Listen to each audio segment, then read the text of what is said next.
So, in order to understand these two stories that we're about to talk about, you got to understand the language of low hanging fruit.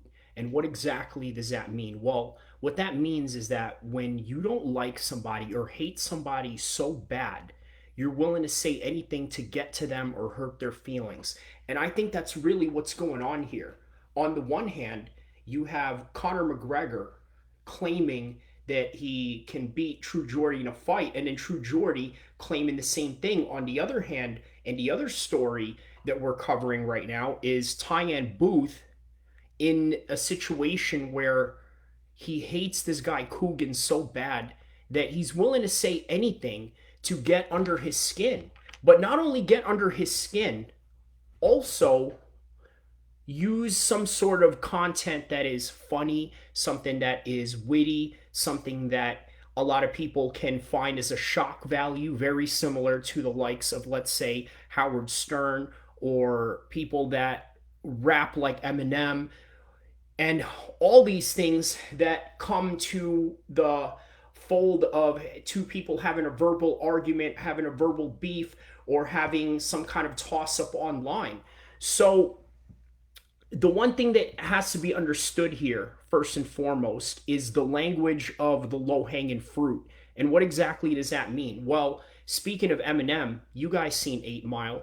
What happened when the leaders of the free world, which was the rival rap group that Eminem was in the opposition of, what did they say about Eminem? He said that he was trailer trash. He said that he was white. He said that his mom was this, his mom was that. He dresses like a bum. That's what I mean by low hanging fruit. They're looking at him and they're saying the most obvious thing that they can, which, by the way, is one of the things that you have to worry about when you're putting your family out there. Now, one of the most surprising things I've noticed about Tyan Booth in the recent times was that he was out there talking about his daughter, or somehow sharing his daughter to the world in ways that he's never done before. And as somebody who was a longtime listener of his, I never even knew that he had a daughter up until he went and revealed it to the world. At the same time, he kind of understood from the beginning why he didn't want to put his daughter out there. Well, you look at Kugan Cassius, the CEO of the IFL network, which is a big boxing channel in England.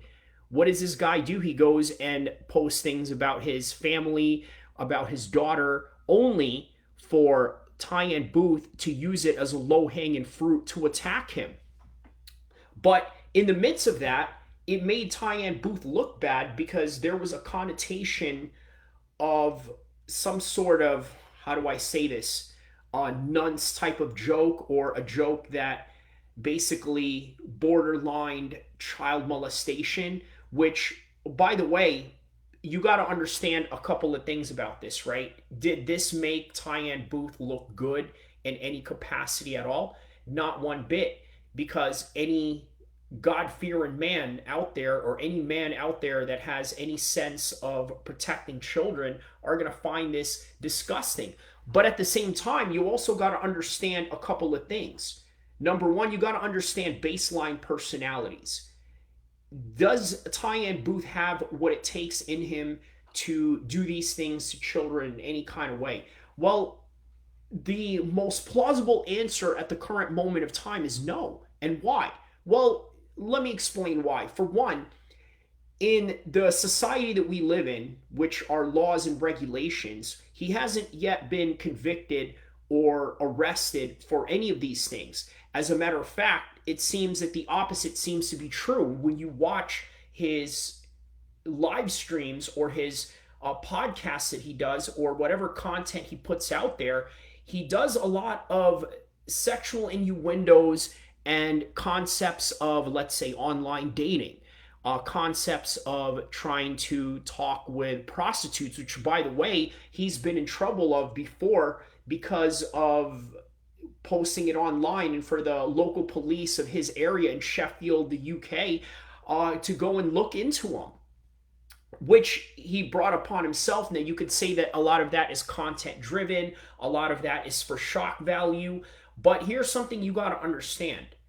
is that number one, the baseline of his personality just doesn't seem that way.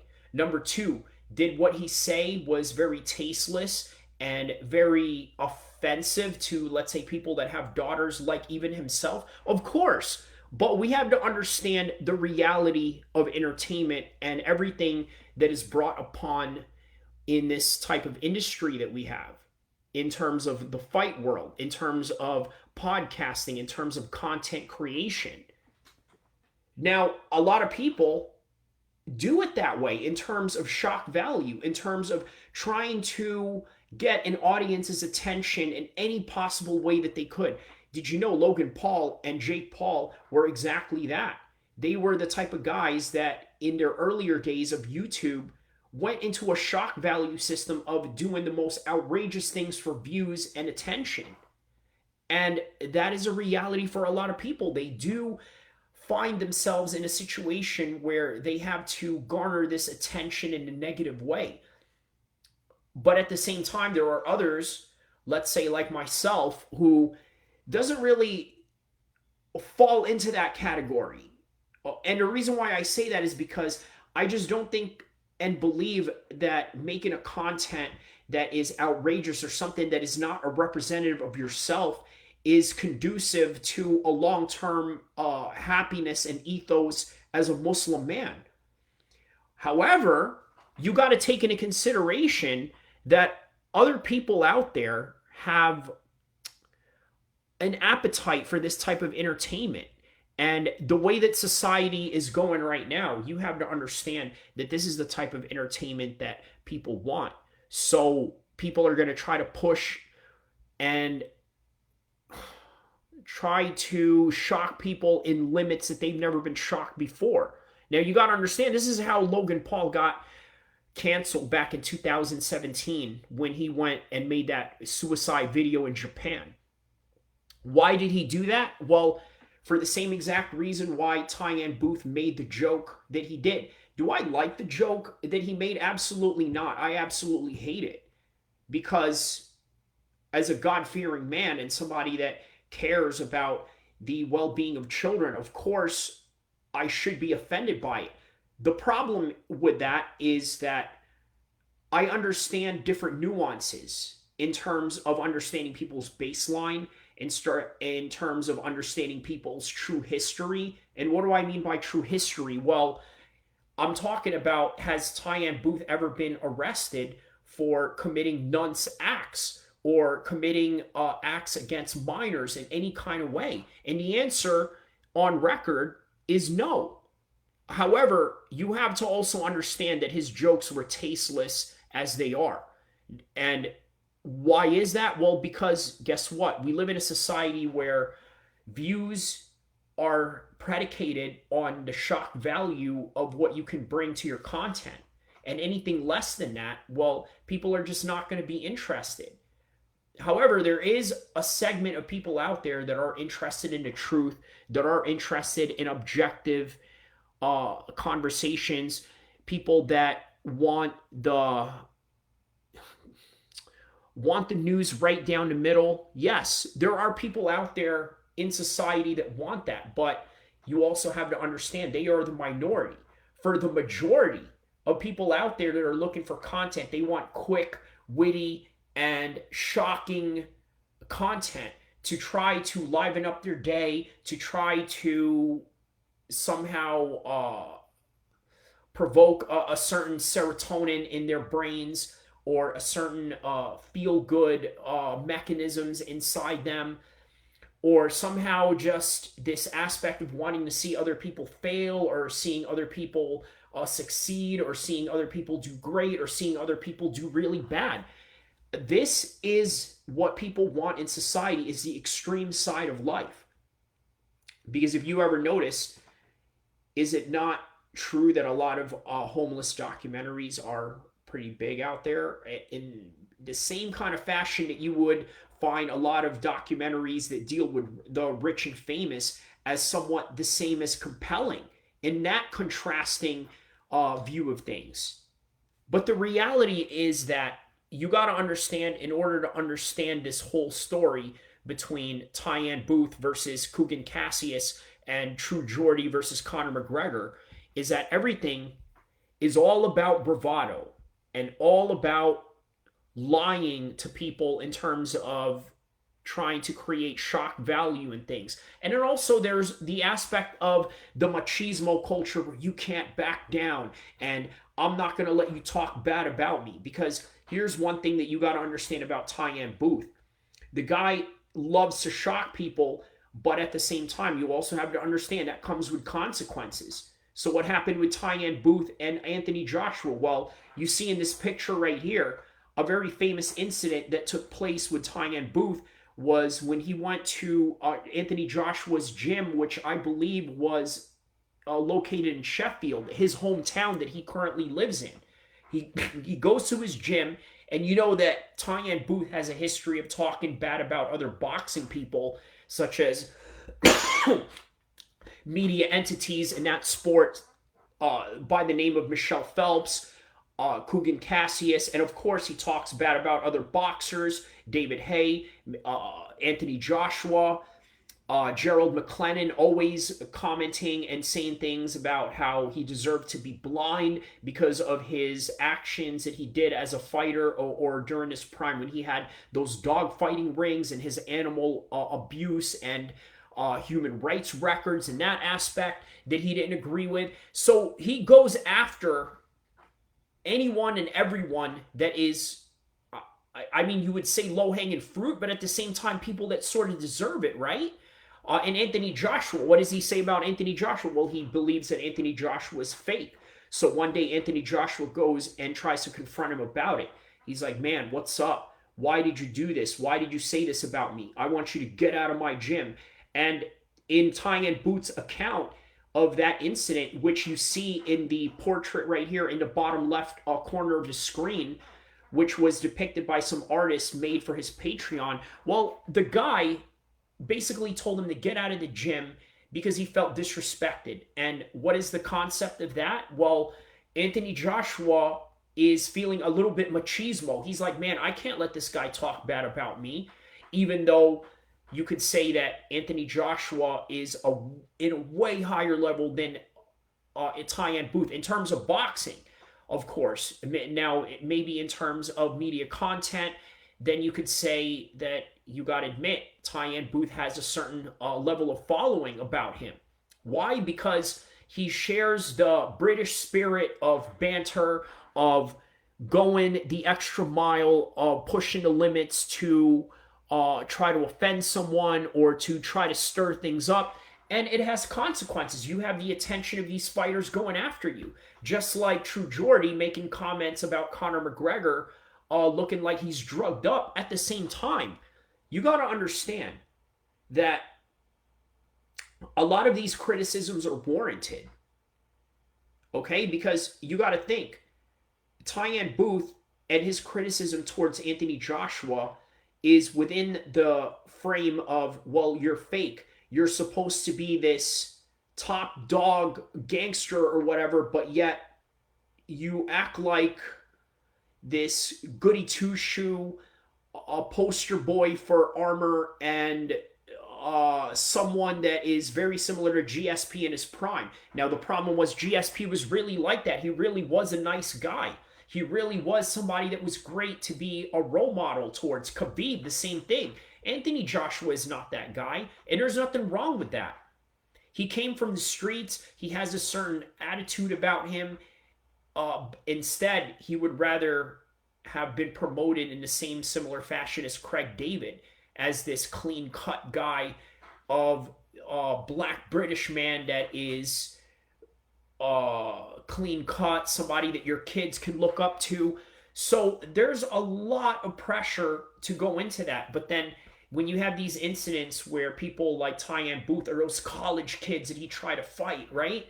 I mean, you got to think, that right there, that's where the animalistic side of your machismo-ness comes out. And this is the reason why Conor McGregor goes and he claims that he can go and beat True Geordie. And then True Geordie says the same thing. Well, what's the truth in that?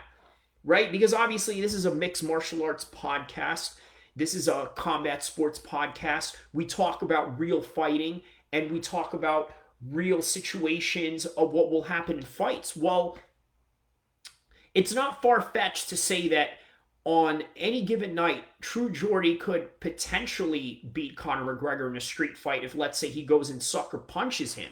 Now, in a squared up situation where they start on their feet and then they say, okay, go right now, I mean, anything can happen, but you got to think that perhaps Conor McGregor has some certain technical advantages in that because of the fact that he's elusive, because of the fact that he has great footwork.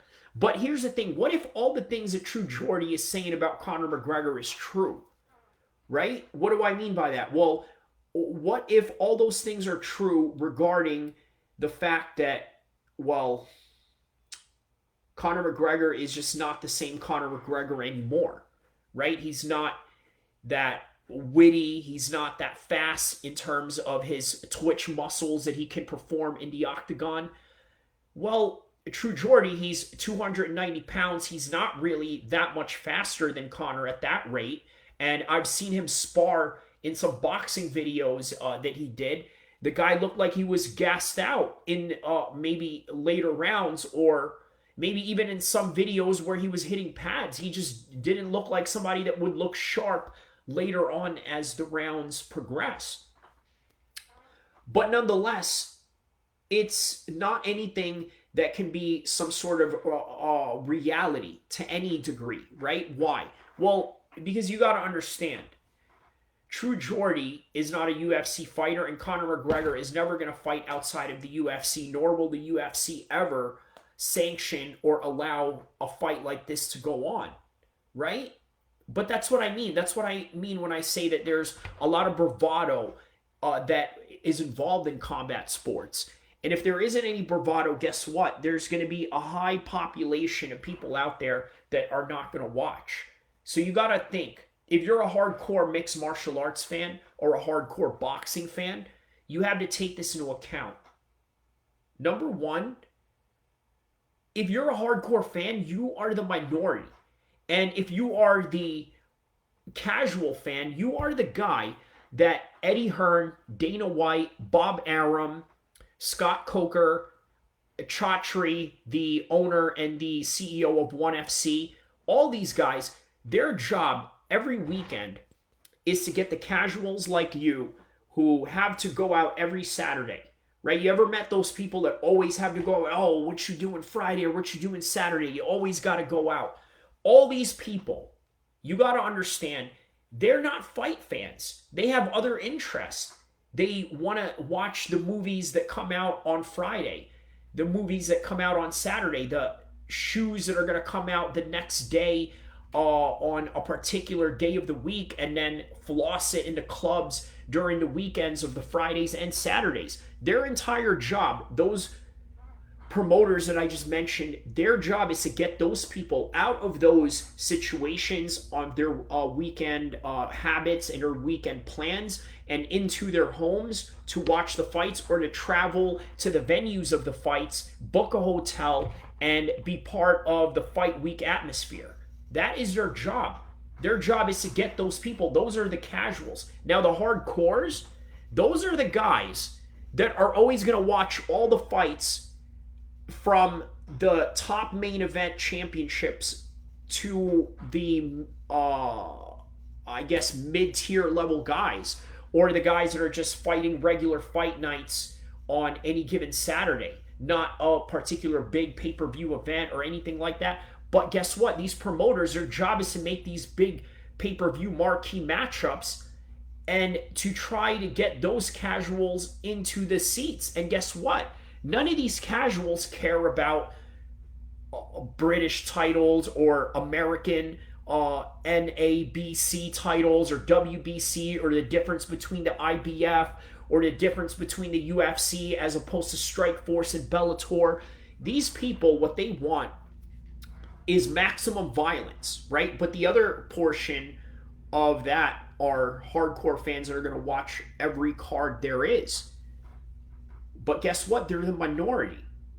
So in order to attract that majority, you got to give people what they want. And unfortunately, A lot of people nowadays, what they want is violence. What they want is quick, witty responses. What they want is controversy. All these things that are basically firing up their serotonin in their brain. That's what they want, that instant high, right away, that instant fix. And if you can't provide that, people just don't care.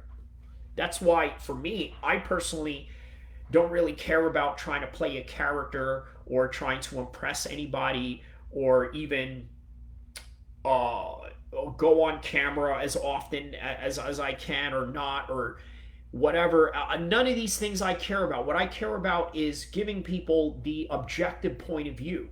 Now, other people may not like that, and that's okay. They want controversy, they want crazy talk, they want all of that. They want unpredictability. But guess what? That's one of the things that Tyan Booth can provide is absolute unpredictability.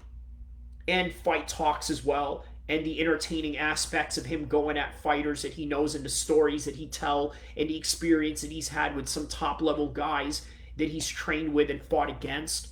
Those are the interesting aspects that I look for. And the others, guess what? They look for that degenerate British mindset that I think a lot of people are attracted to him by.